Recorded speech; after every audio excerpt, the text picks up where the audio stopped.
విజయ్ గారు ప్లీజ్ సతీ గారు మార్క్ మీద నిలబడండి. గారు అన్నావా అక్క? నన్ను అంత మాట అన్నావా? అప్పుడే దూరపోయినా నేను. అరే సత్తిగా అనాలి నువ్వు. ఎందుకు అనబుద్ధి కావట్లేదు నాకు. అనబుద్ధి అయితే మర్యాద. పోనీలే. సతీ ఇందులో ఏం క్యారెక్టర్ చేసావు నువ్వు? క్యారెక్టర్ సత్తి క్యారెక్టర్ అయితే కాదు. సత్తి క్యారెక్టర్ అయితే కాదు. కాదు. నత్తి కాదు, సత్తి కాదు, ఊహించుకో. సుత్తి కాదు. సుత్త నత్తి కాదు, సత్తి కాదు. సుత్త దొరుకుతుందా ఎక్కడేనా? నాకన్నా అక్క తమ్ముడు వైట్ అండ్ వైట్ వేసిన ఎట్లా కొడుతున్నా తెలుసా ఇంట్లో నేను. ఇది వైటా? ఇది నేను వైట్ అండ్ వైట్ వేసిన అందులో సినిమాలా వైట్ అండ్ వైట్ వేసిన. అర్జున్ సార్ చూసి నెత్తి మీద బంతిపూల కిరీటం పెట్టిండు నాకు. ఎందుకు? మంచిగా చేసినావు అని. అవునా? ఈడ కాదు ఆడగాడు బెంగళూరులో తీసుకుపోయి బంతిపూల కిరీటం పెట్టిండు నాకు. వావ్. కానీ కట్ చేస్తే అందరికి ఉన్నాయి, అందులో జూనియర్ ఆర్టిస్టులకు కూడా ఉన్నాయి. అందరికి బంతిపూల కిరీటం. అందరికి బంతిపూలు అంటే ఆ లొకేషన్లో అందరికి పెట్టాలి, నాకు కూడా పెట్టిండు అనమాట. ఓకే. ఇప్పుడు అక్క నువ్వు కొంచెం ఆగితే నేను మా హీరో గురించి హీరోయిన్ గురించి కూడా చెప్పాలి కదా. బై ద వే మన నిరంజన్ గారు అంటే ఇక్కడ ఉండేటువంటి చాలా మందికి తెలియకపోవచ్చు. మన ఉపేంద్ర గారు అంటే అందరికీ తెలుసు. ఉపేంద్ర గారి ఫేవరెట్స్ ఇక్కడ చాలా మంది ఉన్నారు. వాళ్ళ అన్నయ్య కొడుకు నిరంజన్. కక్కాయ అవుతాడుగా. కక్కాయ అవుతాడు. ఎవరికి? నిరంజన్కు కక్కాయ అవుతాడా అన్న? అవునవును అవుతాడు. కక్కాయ అవుతాడు. చిచ్చా అన్నట్టు. అవును. ఎవరో ఒకరు ఉన్నారు ఆయన. చిచ్చా అంటే మన రాహుల్ సిప్లీగంజ్ కూడా వచ్చాడు. పిలుస్తావేంది? మైకు నాకు ఇచ్చినావు, ఇక అందరిని విలువ. నువ్వు కమింగ్ అప్ అని చెప్తున్నా ఇవన్నీ. ఓకేనా? లైవ్ కదా, అందుకని. నీతోనో కష్టం. సుమాక్కతో పెట్టుకుంటే ఇక మన గాని పని. ఇప్పుడు ఇక పద్ధతిగా మొదలు పెడితే ముందుగాల మా గురువు గారికి 10,000 శరణార్థులు. మా గురువు గారు ప్రేమగా పిలుచుకునే బర్మానందం సార్. నాకే అనుకున్న సత్యనారాయణ నిజంగా సత్తి అని పేరున్న వాళ్ళందరికీ అదేనేమో బర్మానందమేమో. సార్కు నాకు రిలేషన్ మళ్ళా సత్తెనపల్లి కూడా, సత్తన్నపల్లి అట్లా దగ్గరగా కుదిరింది అన్నట్టు. ఈ మధ్యన గురుగారితో 2వ ఈవెంట్. నేను గురుగారు ఈ సినిమాలో నేను నత్తి సత్తిలాగా కాకుండా కొత్తగా చేపించిండు అర్జున్ సార్ నన్ను. ఎప్పటికప్పుడు స్పాంటినిటీగా మారుస్తూ డైలాగులను ఇట్లా కాదు ఇట్లా కాదు, ఆయన రాసుకున్నది కూడా ఒక్కొక్కసారి చాలా బెటర్ చేసి నాకే ఆశ్చర్యం. అంటే నేను స్టార్స్ని దగ్గర నుంచి చూసినప్పుడు చిరంజీవి గారైనా అర్జున్ గారైనా బాగా దగ్గరగా కొంచెం ఒక నెల రోజులు జర్నీ చేసే అవకాశం వచ్చింది. వాళ్ళు చూస్తుంటే నిరంతరం సార్ వాళ్ళు ఎప్పుడు కూడా రిలాక్స్ లేదు. వాళ్ళ స్టార్డమ్ అంతా పక్కన పెట్టేసి వాళ్ళు ఒక లైట్ మ్యాన్ అవుతారు, ఒక డిఓపి అవుతారు, ఒక అసిస్టెంట్ డైరెక్టర్ అవుతారు. అన్నీ తానై నిజంగా వాళ్ళ బాడీ మీద వాళ్ళు సోయి పెట్టుకొని కథ మీద కాన్సన్ట్రేట్ చేసి మళ్ళీ పైసలు పెట్టడానికి ఎట్లుంటుంది. సొంతంగా పైసలు పెడితే ఎవరైనా ఒక యాక్టర్ నిర్మాత అయితే ఎంత టెన్షన్ ఉంటుందో తెలుసు కదా. అక్కడ కాల్ షీట్లు పెరిగిపోతుంటాయి, ఇక్కడ సరిగ్గా పర్ఫార్మెన్స్ రాకపోతే వాళ్ళ స్ట్రెస్ మామూలుగా ఉండదు. అసలు యాక్టర్లు ఎప్పుడూ నిర్మాతలు కావద్దని అనుకుంటారు, కానీ ఆయన ఎన్నో సాహసాలు చేసి ఇప్పటికీ ఆరోగ్యంగా అంత అందంగా ఆజానుభావుడు లెక్క నిజంగా సౌత్ ఇండియా బ్రూస్లీ.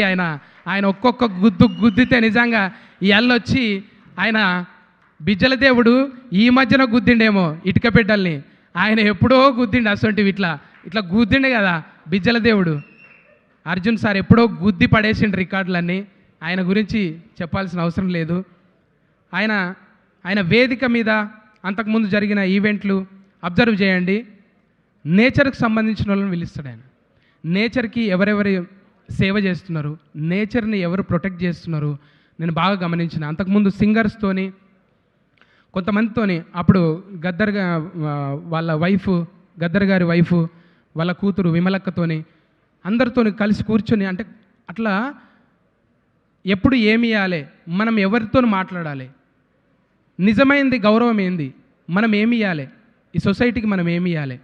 అందులో బూతులు లేకపోయి ఉండొచ్చు, పెద్ద రక్తపాతాలు లేకపోయి ఉండొచ్చు, కానీ అందమైన ఆంజనేయుడు, అందమైన అమ్మతనం, కమ్మటి వంటలు, ఒక కుటుంబం, ఒక బంధాలు, బాధ్యతల గురించి ఎంత నీట్గా ఒక కమర్షియల్ సినిమా.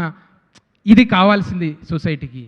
ఇది దొంగ బట్టబాజ సినిమాలకి కాకుండా మంచిగా బరువు ఏంది, బంధాలు అంటే బరువు కాదు బాధ్యత కాదని ఒక డైలాగు. నిజంగా మన ఇళ్ళల్లో మన పిల్లలకు చెప్తుంటాం, పేరెంట్ ఎవడైనా బాధ్యతగా ఉండేటోడు సీరియస్గా ఉంటాడు. జోకు ఈ సినిమాలో చూసినట్టు డాడీ నేను లవ్ చేసిన ఇద్దరం కలిసిపోయి అమ్మాయిని చూద్దాం ఇట్లా ఉండదు కదా. కుటుంబం అంటే సీరియస్గానే ఉంటాడు ఫాదర్ రోల్. అంటే నువ్వు భర్తగా ఒక అన్నగా ఎట్లయినా ఉండొచ్చు, కానీ తండ్రిగా మాత్రం సీరియస్ ఉంటాడు మనిషి. అట్లా ఆ తండ్రి ఆ బిడ్డకు ఎంత మంచిగా చెప్పొచ్చు, ఎంత ప్యాంపరింగ్ చేస్తూ చెప్పాలి. ఒక తండ్రి దగ్గర కూతురు నటించాలంటే ఎన్ని హద్దులు ఉంటాయి, కానీ అవన్నీ ఏం లేకుండా అడవిలో నెమలి అన్న లెక్క పాటలు ఉంటాయి చూడు. అడవిలో నా నెమలి బోలే చెల్లమ్మ, నువ్వు ఆటలాడుకో పాట పాడుకో చెల్లమ్మ అన్నట్టు ఒక తండ్రి దగ్గర కూతురు నటిస్తుంటే నాకు నిజంగా హ్యాట్సప్ సార్ మీ ఓపికకి. ఎవరు పిల్లల్ని అట్లా దగ్గరగా నేను వాళ్ళు చేస్తుంటాను, నేను పోతలే, నేను ఉంటాడు చేయడు అన్న రోజులు, కానీ మీరు దగ్గరుండి ఎంత మంచిగా చేయించారు. అమ్మ కూడా నిజంగా అమ్మ అనాలనిపిస్తుంది. ఎంత పద్ధతిగా అట్లా నిరంజన్ గారు కూడా ఆయన అంతుండి కూడా మా హైటుకు కొంచెం వంగి ఇట్లా పెడుతుంటాడు అనమాట. నేను ఈడ పెడితే మళ్ళీ పొగరనుకుంటారేమని మా హైటుకు వంగి ఇట్లా అంటాడు అనమాట. అంత పద్ధతిగా భాష రాకపోయినా భావం, ఆ బాడీ లాంగ్వేజ్ చూస్తుంటే ముచ్చటేస్తుండే. లొకేషన్లో మేము చేసింది 10-15 రోజులు. అమ్మ నివేదిత అమ్మ థ్యాంక్స్ అమ్మ. అర్జున్ సార్ అంటే అట్లా తయారు చేయడం, ఇంట్లో అన్నీ చక్కగా ఉంటేనే, ఆ గ్రహాలన్నీ చక్కగా ఉంటేనే ఆ మనిషి అంత పర్ఫామ్ చేయగలుగుతాడు. మీరందరూ మంచి గ్రహాలు, మీరు ఆయనకు చుట్టూ ఉండి మీరందరూ నడిపిస్తున్నారు. గ్రేట్. ఇందులో అన్నీ ఏలే, ఫస్ట్ ఏతోనే స్టార్ట్. అర్జున్ సార్, ఐశ్వర్య, అంజలి అమ్మ అందరూ ఆయనకు అమ్మ ఆవు అన్నిటితో వచ్చావమ్మ నువ్వు. వాళ్ళ ఇంటికి నివేదితమ్మ ఎలాగో ఈ అమ్మా. స్టేజ్కి సుమమ్మ అలాగా. అందుకే నేను ఇక్కడ సుమమ్మ నిన్ను కూడా వద్దు సుమా అని అనలేమమ్మా. నువ్వు గెలుకుతూనే ఉండాలి. మీరు గెలికిన కొద్దీ మేము గెలుస్తూనే ఉంటాం. గెలుకు. అట్లా ఒక్కొక్కరు చెప్పుకుంటూ పోతే, ఇట్లా డిస్టర్బ్ చేసుకుంటూ పోతే మనకున్నదే దేడిది మాకు, అందులో సగం బాయ్. ఇకేం చేస్తాం? నేను చెప్తా, నివేదితమ్మ దగ్గర ఆగావు.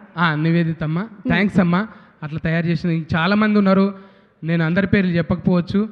మా అనూపన్న, రాహుల్ భాయ్, ఏ ఊరికి వెళ్తావే పిల్ల, సూపర్ మంచి పాట అనేది, ఏడున్న వోకల్స్. చెల్లె నువ్వు కూడా వచ్చినావు. మధు కూడా వచ్చి, మధుప్రియ, అందరిని చూస్తుంటే ఇప్పుడే చూసిన అమ్మ. థ్యాంక్స్ అమ్మ. ఎంఎస్ నారాయణ గారి కూతురు. నేను ఫస్ట్ టైం చూస్తున్నా. అందరు లేచి నిలబడితే నేను ఎవరో అనుకున్నా, తర్వాత అడిగితే గురుగారు చెప్పారు. థ్యాంక్స్. ఈ వేదిక మీద మంచి మాటలు రాసే ఇంకా సాయి మాధవ్ నాకు కొంచెం బుర్రలేదు సార్, లాస్ట్లో చెప్పిన ఏమనుకోండి. సత్యరాజ్ గారు అంత పెద్ద యాక్టర్తోని ఒకరోజు ఉన్న సార్, సడన్గా వాళ్ళకి ఏదో ఇంట్లో జరిగి వాళ్ళ అమ్మగారికి ఏదో బాగాలేదని వెళ్ళిపోయారు అక్కడ లొకేషన్లో. Thank you sir. Prakash Raju garu నన్ను ఫస్ట్ టైం చూసినప్పుడు కూడా ఎరా అన్నాడు. ఏం సార్ రా అంటున్నావు అన్నా. ఎలా కూడా అంటారా అంటాం సార్ అంటే, ఫస్ట్ టైం కలిసినప్పుడే అరే తూరే అంటుంటే ఆ చనువు తీసుకున్నాడు అంటే పెద్ద ఆయన కదా, ఆ క్యారెక్టర్లో ఉండి అట్లా అనమాట. మనమేమో ఏం సార్ నువ్వు ఫస్ట్ టైం కలిసినప్పుడే అరే తూరే అంటున్నావు, నేను మాట్లాడా అంటే ఏంట్రా నిన్న రా అన్నందుకు మళ్ళీ కూడా రా అన్నావు సార్ నువ్వు అన్నా. రోజు రానుడు మొదలుపెట్టింది, ఇక మాట్లాడే పని చేసింది నేను. అట్లా చిన్న చిన్న ఇన్సిడెంట్లు చాలా ముచ్చటగా సాగింది మా సినిమా జర్నీ. మంచి సినిమా తీసిరు సార్. నాకైతే మంచిగా ఒక ఉగాది పండుగ, ఏదో ఒక పులుగాల పున్నం, ఎడ్లకు పెట్టే పండుగ, దేవుని తిరునాళ్ళు, అట్లా ప్రతి ఫ్రేమ్ కూడా అందంగా ఎంత బ్యూటీగా ఉందంటే, ఆ సినిమాలో నటించినందుకు నాకు అవకాశం ఇచ్చినందుకు thank you sir. Thank you. Thank you so much Sati.